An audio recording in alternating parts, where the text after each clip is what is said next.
امریکہ پاکستان اور ایران کی آمادگی پر پاکستان بامعنی اور نتیجہ خیر مذاکرات کی میزبانی کے لیے تیار ہے۔ وزیر اعظم کی زیر صدارت اعلیٰ سطح اجلاس ایران امریکہ مذاکرات کے حوالے سے پاکستان کی حکمت عملی پر غور۔ ذرائع کے مطابق پاکستان اپنی حکمت عملی پر دوست ممالک مصر، ترکیہ، سعودی عرب، UAE اور دیگر کو اعتماد میں لے گا۔ سفارتی اور عسکری سفارتکاری کو جاری رکھنے کا بھی فیصلہ کیا گیا۔ وزیر اعظم نے کہا کہ مشرق وسطیٰ میں جنگ کے خاتمے کے لیے پاکستان مذاکرات کی جاری کوششوں کی مکمل حمایت کرتا ہے۔ پاکستان مذاکرات کی کوششوں کا خیر مقدم کرتا ہے۔ وزیر اعظم شہباز شریف کی آج صدر مملکت آصف علی زرداری سے بھی ملاقات متوقع ہے۔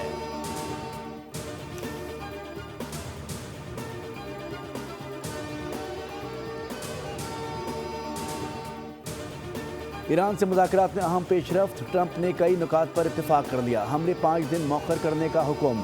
امریکی صدر کا کہنا ہے کہ ایران سے مثبت اور نتیجہ خیز بات چیت ہوئی۔ ایران کی امریکہ کو دھمکانے کی صلاحیت ختم کر دی گئی۔ ایران کے ساتھ پچھلے 2 دنوں میں بات چیت ہوئی۔ امریکی صدر نے وزیر اعظم شہباز شریف کا امریکہ ایران کی ثالثی سے متعلق ٹویٹ اپنے social media account Truth Social پر شیئر کر دیا۔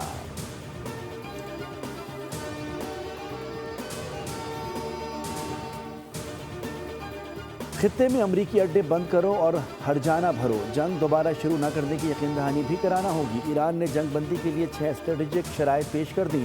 غیر ملکی میڈیا کے مطابق ایران نے خطے میں جاری دیگر جنگیں بھی روکنے کی تجویز پیش کی ہے۔ تجاویز میں آبنائے ہرمز کے لیے نئے قانونی رجیم پر عمل درآمد اور ایران کے خلاف پروپیگنڈا کرنے والے میڈیا کے خلاف قانونی کارروائی بھی شامل ہے۔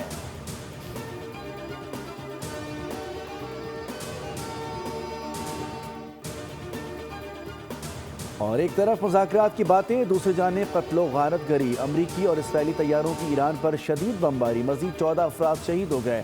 جنگ میں شہداء کی مجموعی تعداد 1550 سے تجاوز کر گئی۔ بندر عباس پر ریڈیو اسٹیشن پر حملے میں ایک شخص جاں بحق ہوا۔ خرم آباد میں بمباری سے ایک بچہ شہید اور متعدد افراد زخمی ہو گئے۔ کراچی کے مختلف مقامات پر آگ بھڑک اٹھی۔ بوشہر میں محکمہ موسمیات کی عمارت کو دوبارہ نشانہ بنایا گیا۔ حملے میں سربراہ محکمہ موسمیات شہید ہوئے۔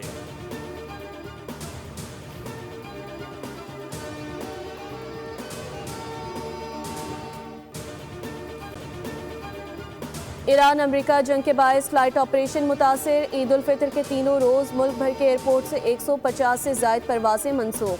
پہلے روز 73، دوسرے روز 40 اور تیسرے دن 41 پروازیں منسوخ کرنا پڑیں۔ ذرائع کے مطابق پاکستان کے کسی بھی ایئرپورٹ پر کوئی ایمرجنسی کو صورتحال نہیں۔ ملکی اور غیر ملکی ایئر لائنز کو پاکستان کی فضائی حدود سے گزرنے میں کوئی مشکلات نہیں۔ مشرق وسطیٰ کے حالات سنبھلتے ہی فضائی آپریشن کے نظام میں بہتری آئے گی۔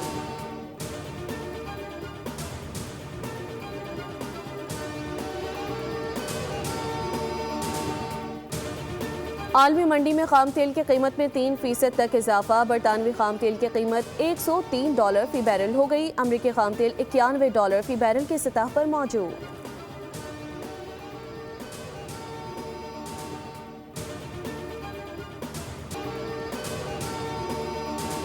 شیطان کے پجاری ہیں جو انسانوں کا گوشت اور خون، بچوں کا خون پینے والے ہیں، اور ان لوگوں کے ہاتھ میں امریکہ کا پورا نظام ہے۔ اس لیے اس وقت پوری دنیا کو ان لوگوں سے، ان شیطان کے پجاریوں سے خطرہ ہے۔ تو جو یہ سمجھتے ہیں کہ ہم امریکہ کو انگیج کر رہے ہیں اور ہم امریکہ کو یہ کر رہے ہیں، وہ سمجھ لیں کہ ان کا ہدف واضح طور پر پاکستان اور اس کا نیوکلیئر پروگرام اور اس کا نظریہ ہے۔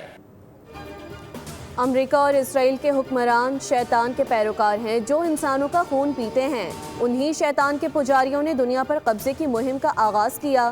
امیر جماعت اسلامی حافظ نعیم الرحمان کی پریس کانفرنس، کہا ہمارے حکمران جنہیں نوبل انعام دلوانا چاہتے ہیں وہ چین، روس اور ایران کی طرح ہمیں بھی اپنا دشمن کہتے ہیں۔ پاکستان کا ایٹمی پروگرام اور نظریہ امریکہ اور اسرائیل کا ٹارگٹ ہے۔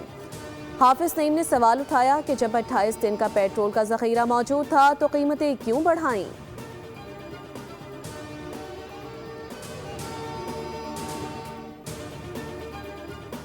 جنگ لمبی چلی تو پاکستان سمیت سب مشکل میں آ جائیں گے۔ سندھ حکومت سمارٹ لاک ڈاؤن پر غور کر رہی ہے۔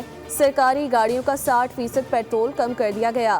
صوبائی وزیر ناصر حسین شاہ کی میڈیا سے بات چیت، فیلڈ مارشل سے متعلق غلط خبریں پھیلائی گئیں۔ انہوں نے ایسا بالکل نہیں کہا کہ آپ لوگ ایران چلے جائیں۔ فیلڈ مارشل نے پرتشدد مظاہرے کرنے والوں سے متعلق بات کی تھی۔ کہا ایم کیو ایم کی باتوں کو سیریس نہیں لیتے۔ پی پی کراچی سمیت پورے سندھ میں دن رات ترقیاتی کام کر رہی ہے۔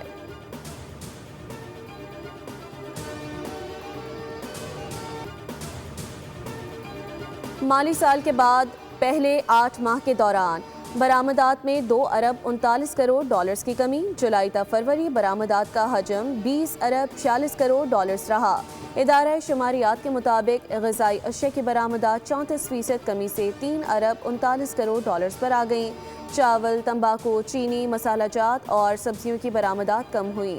ٹیکسٹائل، کپاس اور سوتی کپڑے کی برآمدات میں بھی کمی ہوئی۔ الیکٹرک فین، ٹرانسپورٹ اور انجینئرنگ گوڈز کی ایکسپورٹ میں 5% اضافہ ہوا۔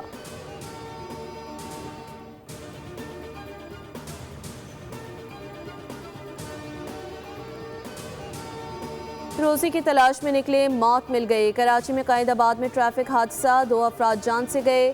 کوسٹر نے موٹر سائیکل کو ٹکر مار دی۔ بائک پر سوار لال چند اور گوپی جانیں گنوا بیٹھے۔ ڈرائیور کوسٹر چھوڑ کر فرار ہو گیا۔ مرنے والے افراد کے ورثاء کوسٹر کو ساتھ لے گئے۔ لواحقین کے مطابق مرنے والے دونوں افراد دوست تھے، ایک شادی شدہ اور 2 بچوں کا باپ تھا۔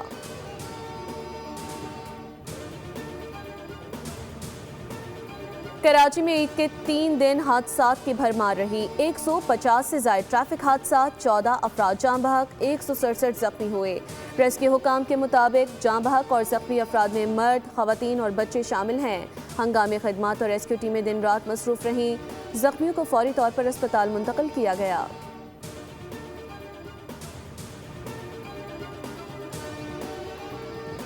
کراچی کے علاقے ڈیفنس میں ٹریفک حادثہ، سی سی ٹی وی سامنے آ گئی۔ موٹر سائیکل سوار ڈالے کے پیچھے تیزی سے آ رہا تھا۔ جیسے ہی گاڑی یو ٹرن لینے کے لیے مڑی تو موٹر سائیکل کو ٹکرا گئی۔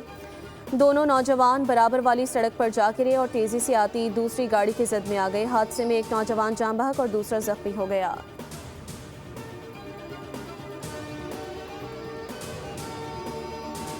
سیاسی دنوں کی میں بات کروں تو لگ بھگ آن ایوریج ڈیلی بیسس پہ 1 اموات ہو رہی ہے۔ یہ کوئی بنانا ریپبلک میں ہم لوگ بیٹھے ہوئے کہ آئے روز اموات ہوتی رہے اور حکومت کی جانب سے چپ سادھی ہوئی ہے۔ جناب، آپ نے لوگوں کی جو یہ اموات ہو رہی ہے اس کو روکنے میں اپنا کردار ادا کرنا ہے۔ حکومت کہیں نظر وزر نہیں آ رہی ہے، کہتے رہیے سب اچھا ہے۔ اس معاملے پر حکومت سندھ کو اپنا قبلہ درست کرنا ہوگا۔ پیپلز پارٹی ایک محلہ ٹھیک نہیں کر سکتی، اس کو پورا صوبہ دے دیا گیا۔ یہ لوگ عوام کو ماموں بنا رہے ہیں۔ کراچی میں ہیوی ٹریفک کسی کو زبان پوچھ کر قتل نہیں کرتا۔ یہاں سندھی، پٹھان، پنجابی سبھی حادثات کا شکار ہو رہے ہیں۔ سندھ اسمبلی کے اپوزیشن لیڈر علی خورشیدی کی پریس کانفرنس، کہا بولے سندھ والے بلدیاتی نظام کی وجہ سے عیدگاہوں میں نماز نہیں پڑھ سکتے کیونکہ ہر جگہ پانی جمع تھا۔ صوبے میں صرف حکومتی ارکان کو سرکاری اسکیمیں مل رہی ہیں۔ بولے صرف کراچی نہیں، پورے سندھ کا یہی حال ہے۔ دیہی علاقوں میں بھی دودھ اور شہد کی نہریں نہیں بہہ رہی۔